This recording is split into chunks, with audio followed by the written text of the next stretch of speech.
वालेकुम स्टूडेंट्स, कैसे हैं आप सब। उम्मीद है ठीक होंगे। ओके जी, अब अगर अभी तक आप लोगों ने मेरे चैनल को सब्सक्राइब, लाइक और शेयर नहीं किया हुआ तो काइंडली मेरा बेटा कर लें।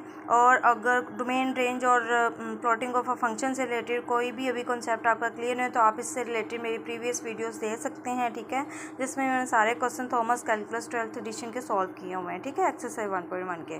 तो आज जो हमारा रह गया था एक्सरसाइज 1.1 का क्वेश्चन नंबर जो था 20 है, उसको हम लोग डिस्कस करने वाले हैं, जिसके अंदर आपके पास एफ ऑफ टी जो फंक्शन गिवन है 1/t का मोड है। तो मोड का फंक्शन हमारे पास काफ़ी दफ़ा इस ग्राफ की प्लॉटिंग के क्वेश्चन में आ गया हुआ है।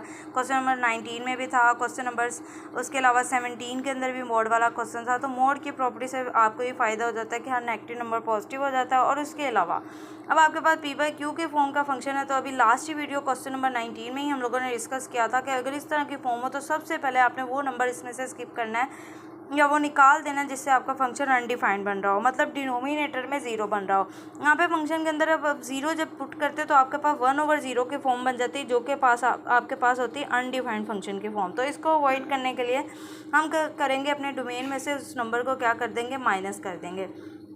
अगर स्टूडेंट्स को डोमेन एंड रेंज का कॉन्सेप्ट नहीं क्लियर तो आप मेरी प्रीवियस लेक्चर्स जाके देख सकते हैं, प्लेलिस्ट में पड़े हुए हैं, उससे आपको ये डोमेन रेंज का कॉन्सेप्ट क्या होगा बहुत अच्छे से क्लियर हो जाएगा, ठीक है।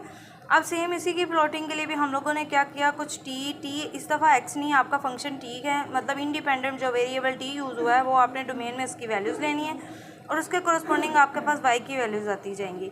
अब आपने देखे कुछ नेगेटिव और कुछ पॉजिटिव वैल्यू ली हैं, जैसे आप लोग टेबल बना के चेक करना है, टेबल भी बना के देख सकते हैं, ठीक है।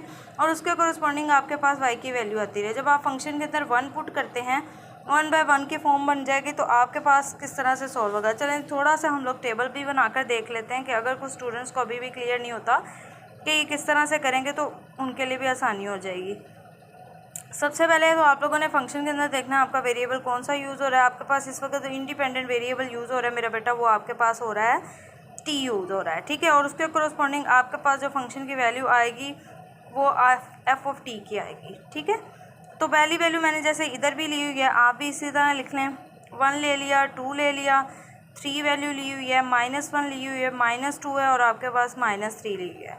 अब इनको पुट कैसे करते हैं फंक्शन के अंदर और ये वाई कैसे आता है। फंक्शन आपके पास जो गिवन है एफ ऑफ टी गिवन है जी 1/t का मोड, ठीक है। 1/t के मोड के अकॉर्डिंग आपने डोमेन में से सबसे पहला नंबर इसमें पुट करना है जो कि आपने 1 लिया हुआ है। टी की जगह आपने 1 जब पुट किया तो 1/1 का मोड आपके पास क्या हो जाएगा, 1/1 फॉर्म बन जाएगी जो कि आंसर देगा 1, ठीक है। इसी तरह हम एक आध और वैल्यू को इसके अंदर पुट करके देख लेते हैं, जैसे आपके आसानी के लिए चलें, ठीक है, हम अब 3 पुट करके देख लेते हैं, या -3 कहते हैं वो पुट करके देख लेते हैं। -3 भी पुट करेंगे, 3 पुट करें, देखें दोनों सूत्रों में आंसर सेम आएगा बिकॉज मोड का फंक्शन यूज़ हो रहा है। आपके 1 आपके पास -3 का बन जाएगा मोड, -3 का मोड जब बनेगा तो 1/3 बन जाएगा। तो 1/3 को जब आप कैलकुलेटर से सॉल्व करेंगे तो आपके पास आंसर आएगा 0.33, ठीक है। तो आपने ये लिख लेना है। जब इस तरह की आप लोग मज़ीद सारे पॉइंट्स को अपने फंक्शन के अंदर पुट कर लेंगे तो आपके पास कुछ ना कुछ इस तरह से आंसर बन लेंगे। जब ये आंसर आपके पास निकल आएंगे तो आप लोगों ने इससे क्या बनाना होता है, पॉइंट्स बनाना होता है। जैसे 1 अगर पुट करने से आंसर भी क्या आ रहा है, 1 आ रहा है, ठीक है। अब देखें नेक्स्ट 2 पुट करने से आपके पास आंसर आ रहा है 0.5।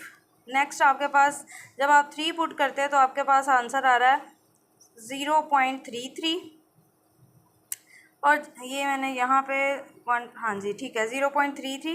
नेक्स्ट आपके पास पॉइंट है, जब आप -1 पुट करते हो तो आपके पास आ रहा है 1। नेक्स्ट आप लोग फिर पॉइंट जब पुट करते हो -2 तो आपके पास आंसर आ रहा है 0.5।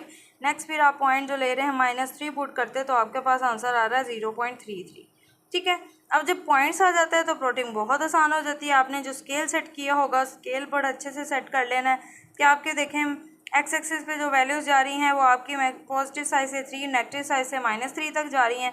इस तरह वाई एक्सिस पे देखें ज़्यादातर आंसर जो रह रहे हैं 1 के बिटवीन ही रह रहे हैं, तो 1 के सेंटर तक ही ये आंसर रहेंगे। यहाँ पे 0, जैसे थोड़ा सा जूम करके दिखा देती हूँ, 0 है तो 0.1, 0.2 स्केल पे भी जैसे आप लोग देखते हैं आम स्केल जो आप घर में यूज़ करते हैं लाइन्स वगैरह लगाने के लिए, तो उसमें भी आप देखते हैं एक पॉइंट से नेक्स्ट पॉइंट तक आपके पास सेंटर में मार्जिन होता है, ठीक है।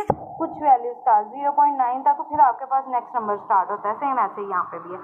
आपने प्लॉटिंग करते हैं 1 की करस्पॉन्डिंग 1, जब आप 1 पुट करते हो तो आपके पास आंसर आ रहा है 1। अभी देखिए Aahista Aahista answer 0 point something होता जा रहा है, तो इसलिए ग्राफ की जो शेप है इस तरह से बनती जा रही है। ठीक है। जब आप इस तरफ से भी पुट करेंगे तो आपके पास नेगेटिव साइड से भी इस तरह ये नीचे मतलब ज़ीरो को अप्रोच करने की कोशिश करेंगे, एग्जैक्ट ज़ीरो नहीं होगा।